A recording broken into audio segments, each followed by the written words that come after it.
Have you ever learned how to ride a bike? Like when you were a kid, after the training wheels came off, you were learning how to ride that bike and keep your balance. And there was somebody guiding you. For some people, it's a father, maybe a brother, maybe a mother, maybe a cousin or a big sister. Somebody was helping you though. They were helping you keep you straight. And eventually they took their hands off of you and you were riding by yourself. And when you were riding by yourself, typically most people, they don't let go, don't let go, don't let go. And when you feel them let go, you get scared and you fall. See, today I want to talk to you about Jesus walking on water. And today we're going to be coming from Matthew chapter 14, verses 25 to 33. And this is Jesus talking to his disciples, but most importantly, he's talking to Peter. So as I read this over you, envision yourself as Peter, or envision yourself as you're riding this bike. And see, in verse 25, it says, about 3 o'clock in the morning, Jesus came toward them walking on water. When the disciples saw him walking on water, they were terrified. In the fear, they cried out, "It's a ghost." But Jesus spoke to them at once, "Don't be afraid." He said, "Take courage, I am here." Then Peter called to him, "Lord, if it's really you, tell me to come to you walking on the water." And Jesus said, "Yes, come." So Peter went over to the side of the boat, walked on the water towards Jesus, but when he saw the strong wind and waves, he was terrified and began to sink. "Save me, Lord," he shouted. Jesus immediately reached out and grabbed him. "You have so little faith. Why did you doubt me?"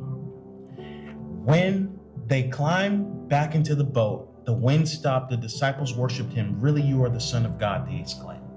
So think about yourself riding that bike. If you never take yourself the focus off of, man, I'm doing it, versus when you shift your focus to be like, oh, they let go.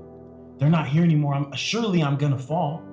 So for like Peter was so worried about the things that were going on around him, his situations, his circumstances, his life, the things that the wind was doing to the water.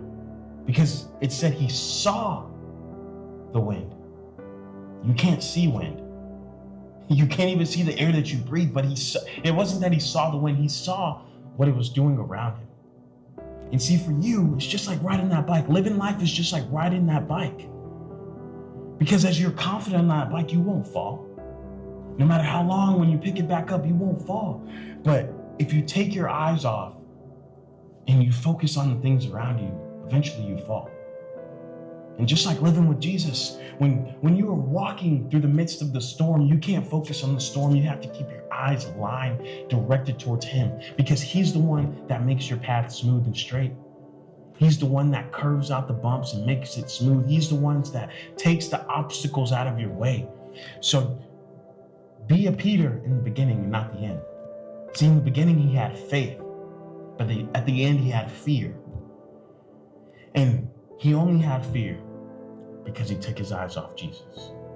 So keep your eyes focused, stay centered, and the Lord will continue to guide you. I love you. Have a blessed day.